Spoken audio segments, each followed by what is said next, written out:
Hello, ladies and gentlemen. It's Ukrainian show on Pod TV. My name is Sasha Star, and we have today's guest, Dr.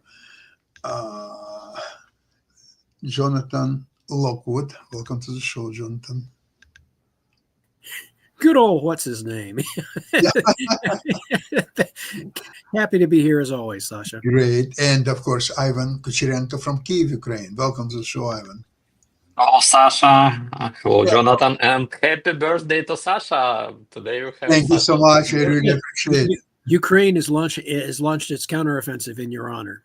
Yeah, that's the greatest gift for me. Another one, and I also have a special video for you, Sasha. So okay, let's see it. Let's Excellent. see it right away.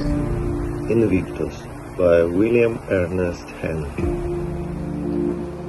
Out of the night that covers me, black as a pit from pole to pole, I thank whatever gods may be for my unconquerable soul.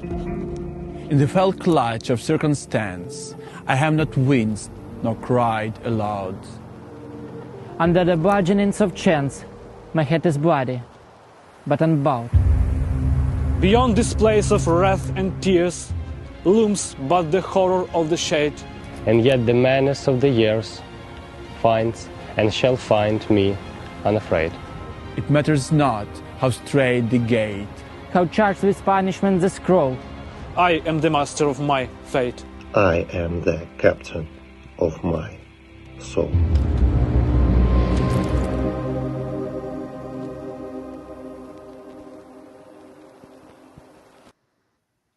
Indeed, very impressive. I'm speechless, actually. I've just looked at the latest news is that 82% of Ukrainians want to continue the fight, even if there will be no more support of United States. Have you seen that, Ivan?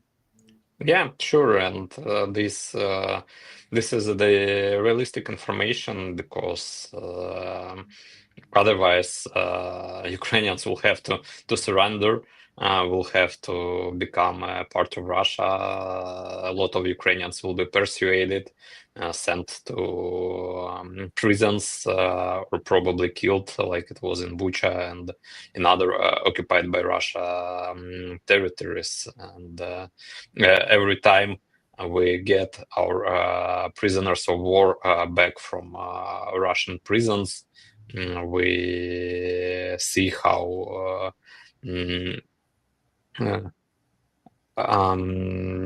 what enormous tortures they face in Russian prisons. No one wants this, actually. No one wants here in Ukraine to be a part of Russia.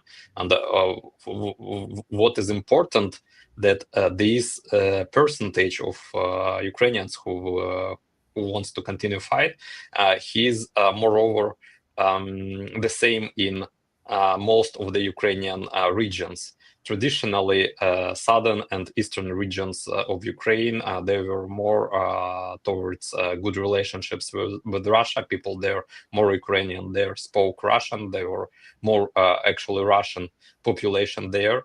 And now this percentage is almost the same in all regions. Of course, it's a couple percent higher in the central and western parts of Ukraine, and a couple percent lower in the eastern and southern parts of Ukraine, but not not significant percentage of difference like it was before the full-scale Russian invasion. So when Putin and other Russian officials say that they came to protect Russian speaking population of Ukraine, to protect Russians who live in Ukraine, actually it's another proof that Ukrainians don't want the protection of Russia. Actually, they just want Russia to leave us alone. No, what worries me now about have you seen the interview of Steve Witkoff to Carson, Tucker Carlson? You haven't seen it, Jonathan? You've seen it. I've seen some summary of this interview and some moments. Actually, it's a shame when American official just supports the Russian propaganda narratives.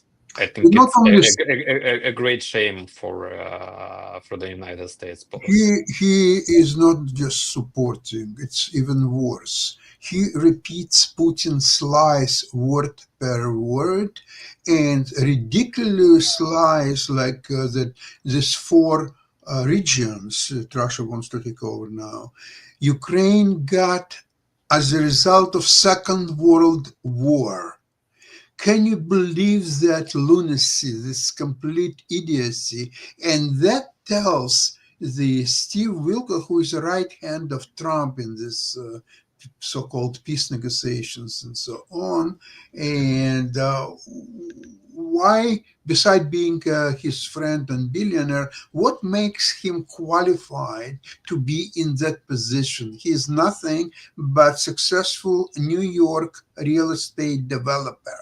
That has nothing to do with what he's doing now, except that if it's not their goal, the peace in Ukraine, but the Geschäft diplomacy to get Trump's and his friends' interests in Russia and get Russia back to G7 and doing all the Putin's work, I don't think that we can have, and it's not that, okay, look, if it would be a will of American people, and if he would say so in his election program, then there would be no question. Okay, they say that they want Putin, they want to back to G7, they want to have this and that. Okay, so that's what American people want, but apparently it's not true. The American people absolutely never, ever indicated that they want Russia back to G7, that they want to leave NATO, that they want to stop helping Ukraine. But you see, U.S. is doing now the worst thing that they can do to Ukraine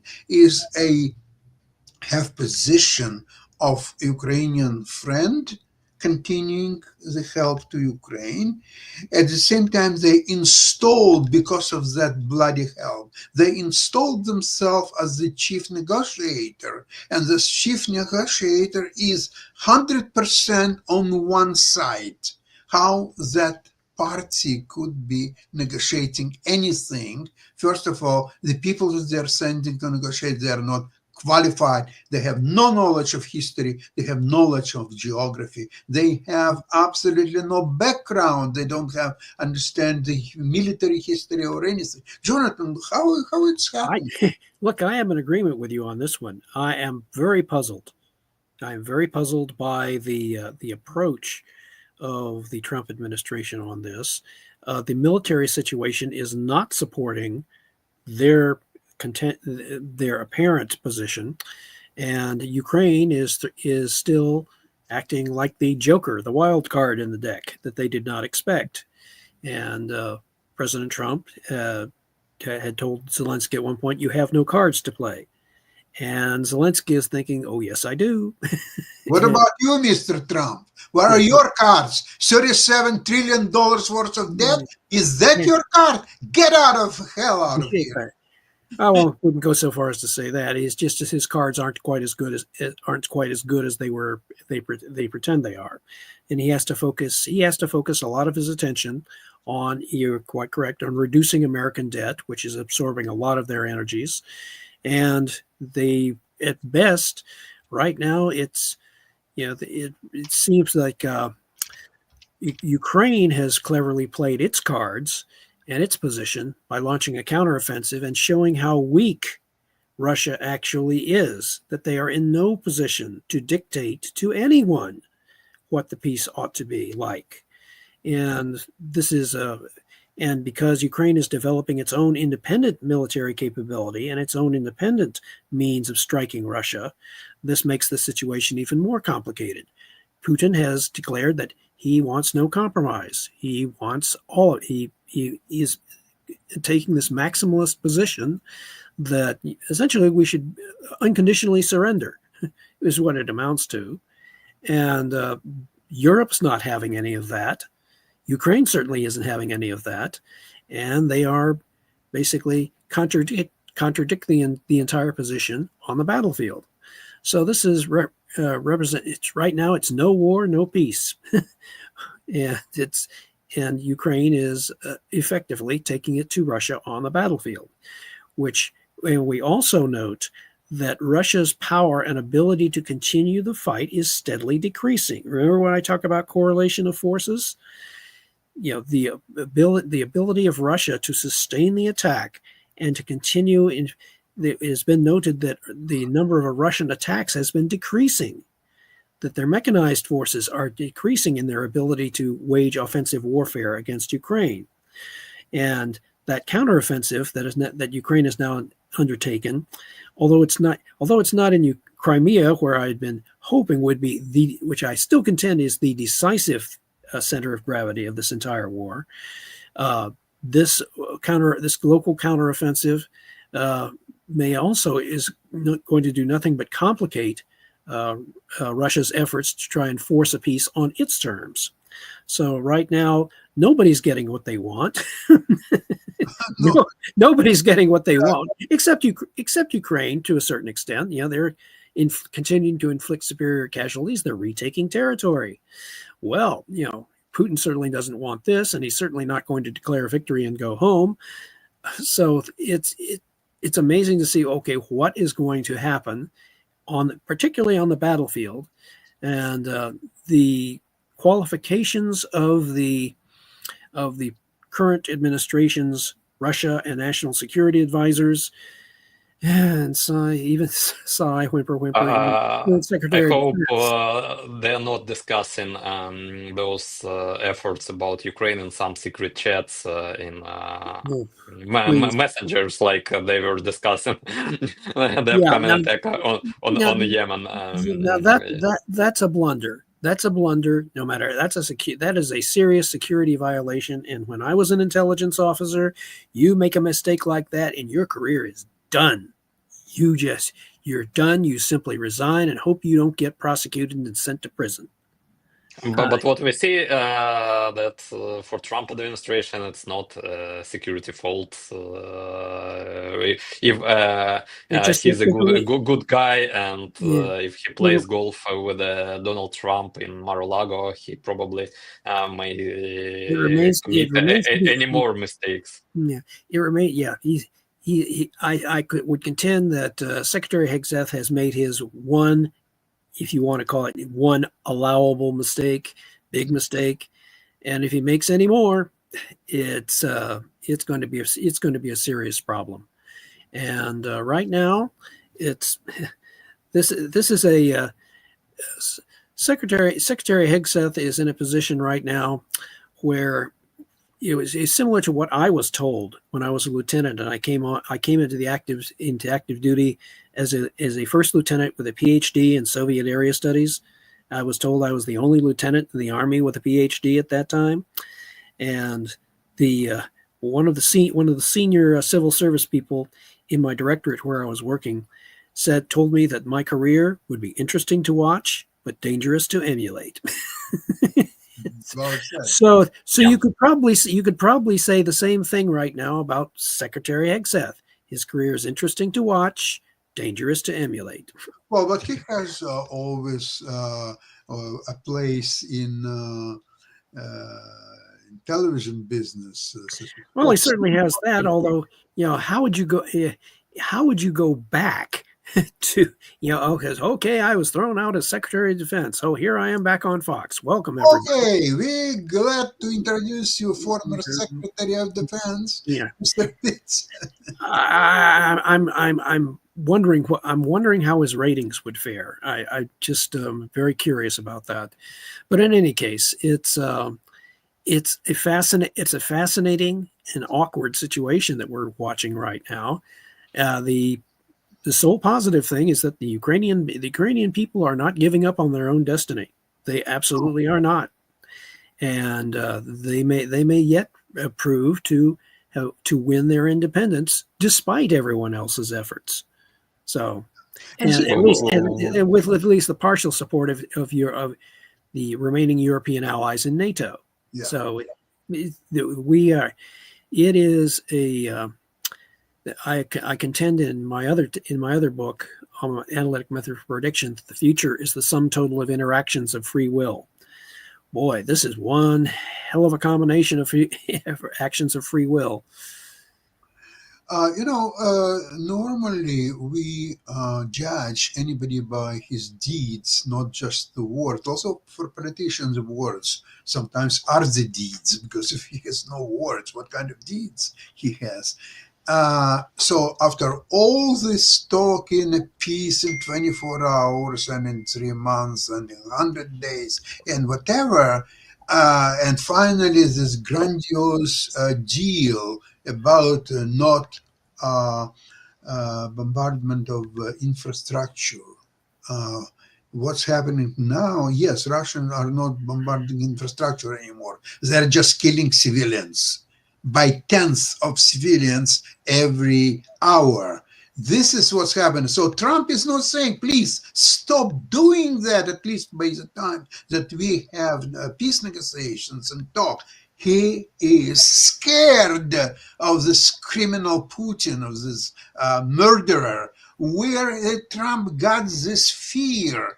He is a ruler, a president of the strongest country, military in the world. Where he's got that fear? Jonathan, what do you think? I would say that right now, President Trump is in the process of being shocked by reality, in the same way that, remember, former President Jimmy Carter? Do you remember during the Carter administration, during the first part of his administration, he was telling Americans how we had this inordinate fear of communism. He was trying to downplay the threat from the Soviet Union, that we could negotiate peacefully. And then came the Soviet invasion of Afghanistan. And President Carter, to his credit, woke up. He woke up to reality. He then imposed the grain embargo on the Soviet Union, boycotted the Moscow Olympics, and most crucially of all, he initiated the major defense buildup in the 1980s that President Reagan would accelerate once he became president. President Carter actually initiated that huge defense buildup. So he woke up and saw the light. He saw it late, too late to save his presidency, but he did, to his credit, act appropriately. We may see as the events continue on their current course, that President Trump may eventually be, and his advisors may be shocked into reality, shocked into correcting their prior misconception and misperception of Russia and its intentions. And the indications are all there. The events that contradict their perceptions are all there. They are continuing. And it just becomes a matter of time.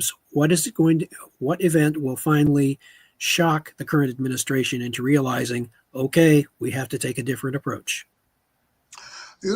Because U.S. presidents, both Biden and now Trump, they are scared to death of a possibility of a nuclear war.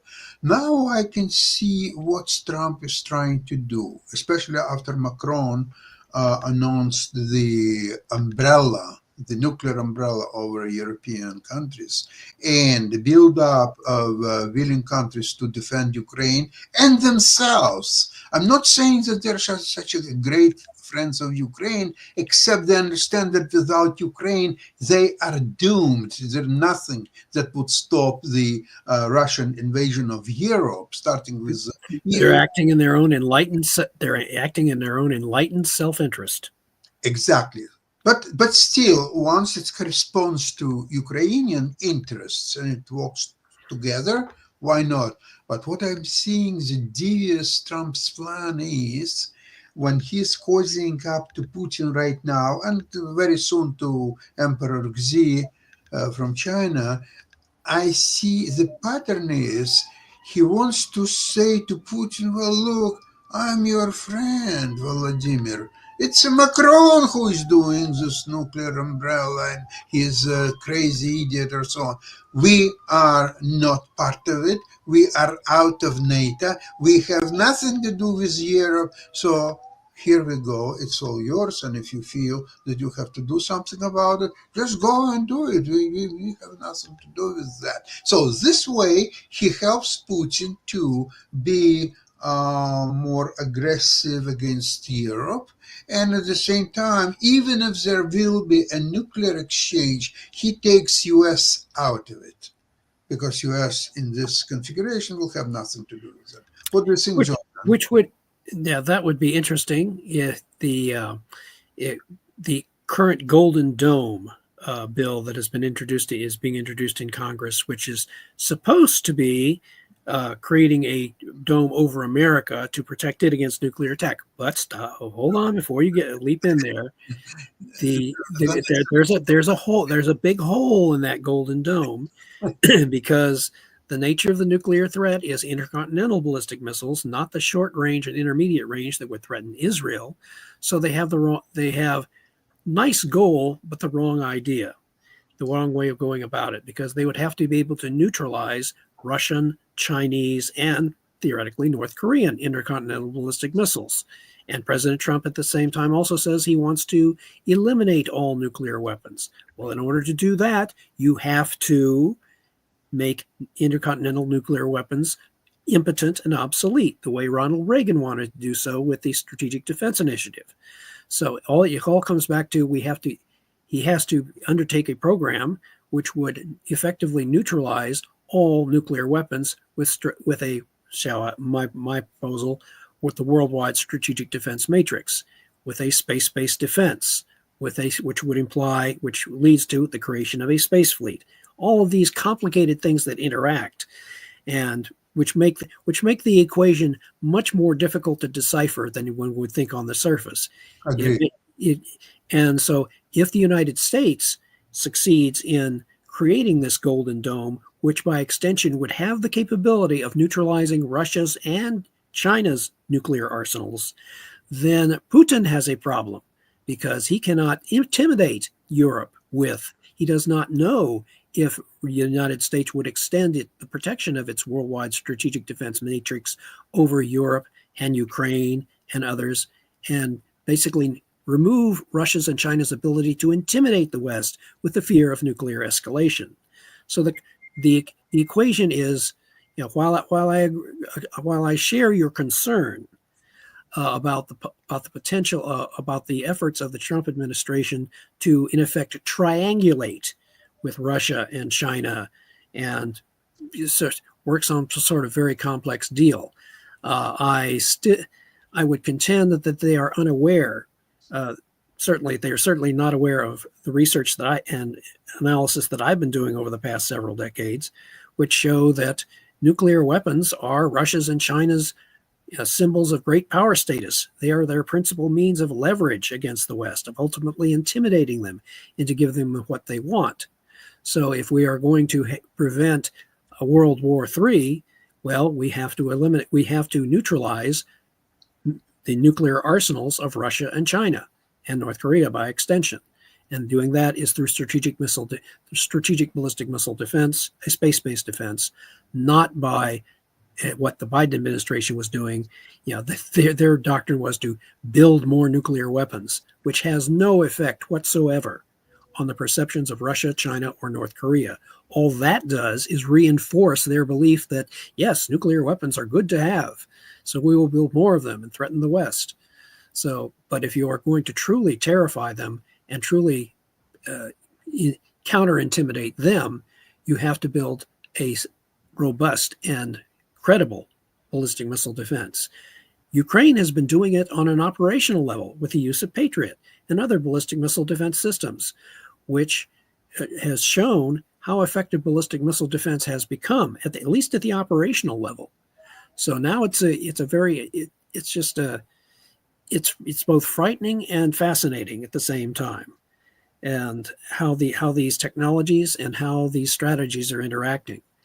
And I am still, shall we say, very much rooting for Ukraine in the success of its local counteroffensive, that it will demonstrate to not only to the West but to the world that Russia's military power is in effect hollow, and it is becoming increasingly hollow through their weakened logistics system, their weakened ability to prosecute the offensive, and by all visible measures, as being shown in various analyses by the Institute for the Study of War and other think tanks that have been analyzing this through open sources, Russia's offensive power is steadily weakening.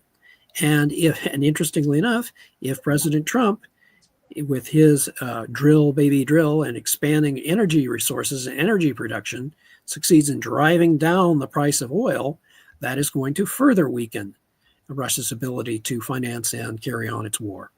So again, I still feel like in the position of Premier Zhou Enlai of China. Remember back in the 1970s, he was in an interview. He was asked what the significance was of the Napoleonic Wars, and you know when those took place. And Zhou Enlai's reply was, "It's too soon to tell." That's a good one, yeah. And when you were talking about America's ability or inability to build such as something as Golden Dome or Iron Dome or anything.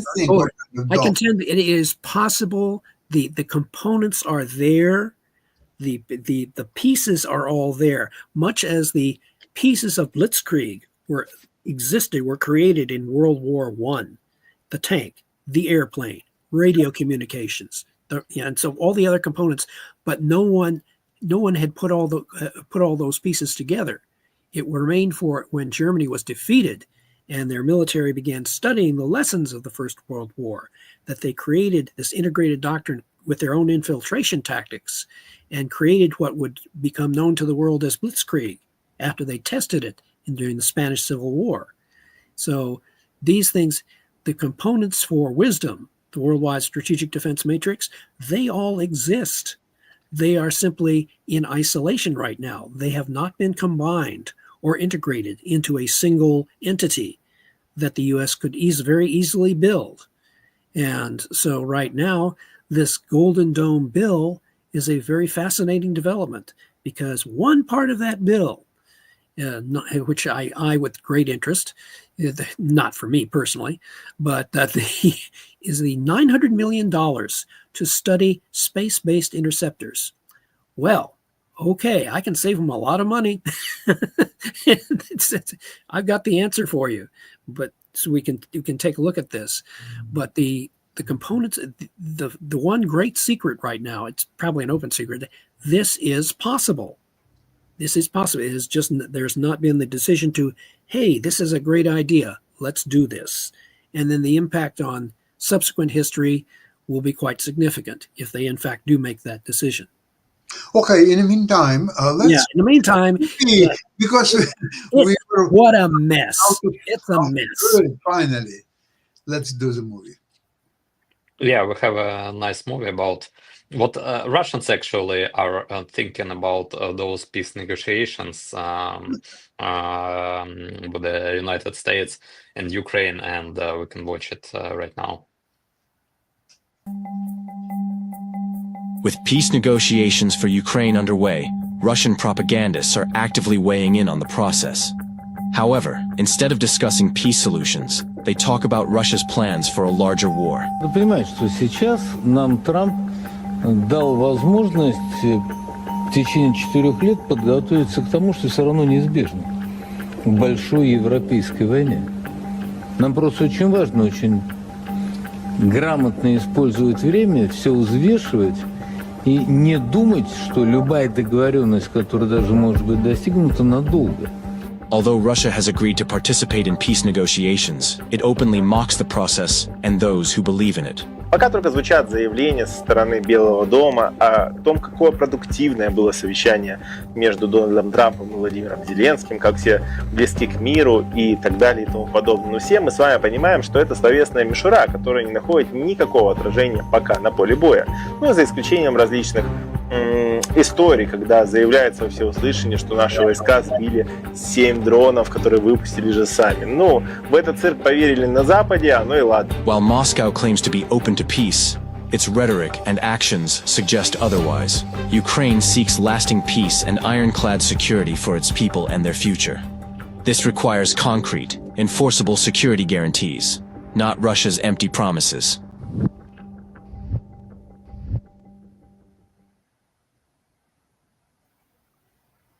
Yeah, that's very, very interesting how they approach it. And it reinforces what the ancient Romans once said: if you want peace, prepare for war. Absolutely. And the Ukraine has certainly taken that lesson to heart.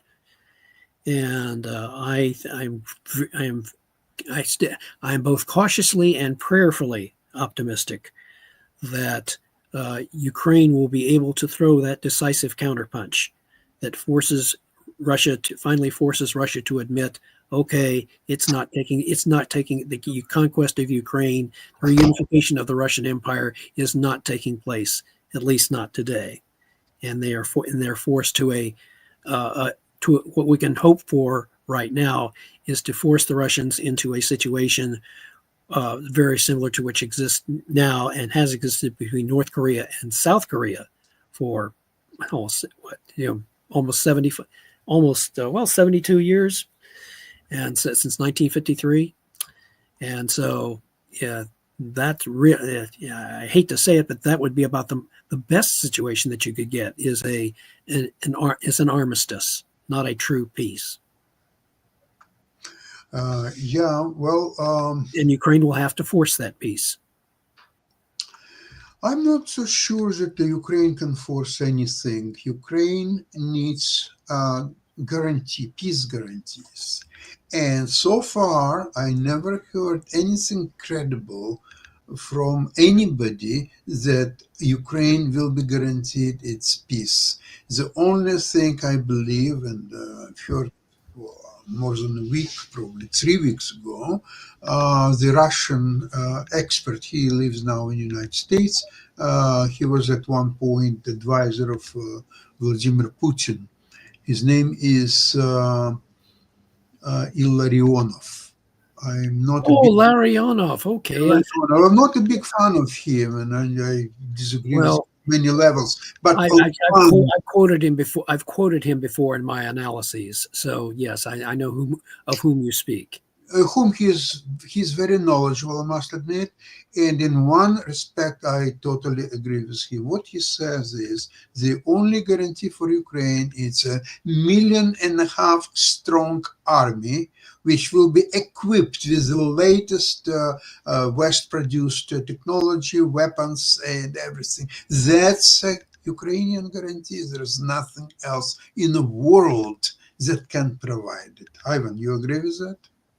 Yeah, actually, it's not about Ukraine who needs NATO, it's about NATO who needs Ukraine, because as we've seen from this video, Russians are preparing for the upcoming war with the Europe, because for Russian regime, war is the only way to keep their power, to distract the population from internal problems to the external ones, to get even more money and more power, more influence by trying to confront other countries. And obviously they will not attack Ukraine because hopefully they will not attack Ukraine because they understand that it will be too risky for them because Ukraine will prepare, Ukraine will develop armed forces, new weapons,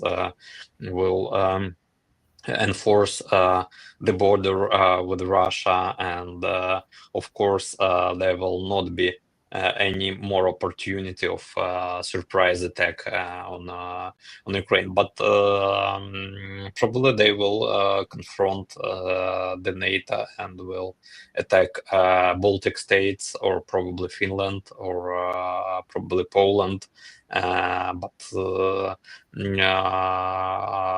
I think that the main primary goal for them will be Baltic states, and actually they will be able to grab a great part of their territories before NATO will ever decide to counterattack and sustain Russia. And as we see from the Russian-Ukraine war, they can take territories by power and then go in process of some kind of peace negotiations and keep those territories, because no one will want to fight for those territories with Ukraine. No one wants, not United States, not European country. They want to get actually to Ukraine by their forces and help Ukraine to get those territories back by force. They say that probably you will be able to get them in future by some political processes and blah blah blah. And what keeps Russia from doing the same trick with the Baltic countries? Actually, they can do the same when NATO will go to some kind of negotiations. They will discuss who of NATO members is spending 5% of GDP on military expenses, who is not, whether United States will come to assist Baltic countries or not, whether Great Britain, France, Germany, or other countries. And at the same time, Russia will grab territories, then stop, or they probably will be stopped, and then they will, okay, let's go and discuss some kind of peace negotiations. But you see, we've got a referendum on those territories. People there want those territories to be part of Russia. We've already put those territories into Russian constitution, so we can get those territories back. And it's a nice trick, and they're showing to other dictators, to other powers, that you can do all such tricks by military force, then go to political negotiations and just keep the stuff you actually stolen from other country. Wow. Ivan, about the taking over the Baltic states, you forgot to mention that they would have to spend at least a day and a half on Moldova. And once they will, if they ever conquer Ukraine, then Moldova is very next day, and then only 2 days later they can start Baltic states. But you know what? I don't believe that Russia can do that, because they just don't have. They have to conquer Ukraine first, and Ukraine keeps fighting. And as we discussed in the beginning of our show, Ukrainians want to keep fighting even without the support of United States. But actually stopping the support from United States will be a great shame for Americans. Even the worse shame when United States left the Afghanistan. What Trump said, that it was a great loss in the American diplomacy.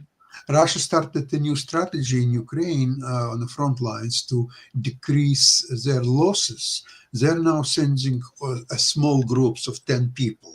So they send one group, 8 killed to survive, coming back, another group of 10 people. So they're still losing the same number of people, but in a smaller groups because it's 10 people. They have no chance to survive. Because their logistics system has been worn down to the extent that they cannot support large scale mechanized operations of any kind. So they're trying to. It's almost like a termite strategy. They're sending a whole flood of termites to try and nibble away at whatever they can, and that's not a strategy of cleverness. It's something they've been forced into by virtue of their failure of larger scale military operations and their failure of their logistics system, and their inability to prevent Ukraine from continuing to damage their supply and infrastructure system and their energy. So it's all, Putin is clearly in too deep to quit from his perspective. And so he figures he must have, and who knows what his perception of his own mortality is like. How many years, how long does he have left? Because this, to a large extent, is centered on Putin's desire to be the one who recognized as the one who restored the Russian Empire, who restored Russia to glory. Jonathan, so we're hearing from White House, from Saudi Arabia, that they're discussing a different issue. One issue is the grain deal that Russia opted out in 2023, so maybe they will come back to grain deal. Then they're talking about some, you see, Russians are killing dozens of civilians, including kids, every day and every night. And they don't talk about that. That makes me furious, really, and I just don't understand that. This is not from business point of view, nor from a humanitarian point of view. I just cannot justify. The only parallel I have, Jonathan, I'm sorry to say, when Hitler came to power in 1933, he didn't talk about going to invade Russia and kill all the Jews or so on. No, he didn't talk about that. He wanted to be a good ruler of Germany, to build the roads, highways, and autobahns, while you speak, and create a car, Volkswagen, which will be for all folks in Germany. He was a quite progressive leader, if you think about it. Now, Trump had his program, election program, where he didn't say about inviting Russia to G7 and close his eyes on Russians killing Ukrainian civilians and babies and so on. And now, after he was elected, we are hearing about that U.S. has to take over Panama Canal and Greenland and Canada and a few other territories and countries or so on. Isn't that similar to what Hitler was aiming No. for? I categorically reject that argument. Please explain. Please explain. Well, I'll tell you that Hitler, his ultimate argument was based upon eliminating the existence of the Jews. And that was but it was not his election program. It came much later. The encroachment on Jews became actually in 1936, and Kristallnacht, and then war and concentration camp. It was all much later. His argument was foreshadowed in his book Mein Kampf. Anyone who bothered to read that book could have seen it. So I categorically reject any analogy between Trump and Hitler.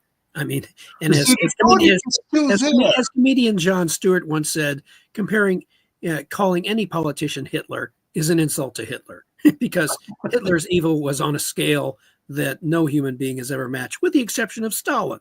Both Stalin and Hitler were responsible for more deaths between them than anyone in human history. Jonathan, now it's insult to Putin. Yeah, really. Yeah, Putin is an amateur. Are you kidding? He's only responsible for the deaths of 1 million. But he's very skillful, and he is a good player. But he's in a junior league compared to Hitler and Stalin. But having a friend like Trump make him much bolder. He was ostracized. He was a piece of nothing before Trump came to power. Now Trump is legitimizing him. He is now his friend. He is now in negotiations with him. So he legitimized Putin now in a world opinion. That's what Trump did, and that's not the end of it, unfortunately. How long, John, how long do you think this farce with the peace negotiations will continue, will go on? Well, the farce will be the so-called farce, because I don't agree that I don't believe that the peace negotiations are going to produce anything lasting. Absolutely. I don't. It's not because one party is clearly uninterested, is very clearly uninterested in peace, and that's Russia. So what's Trump's exit strategy from this disaster?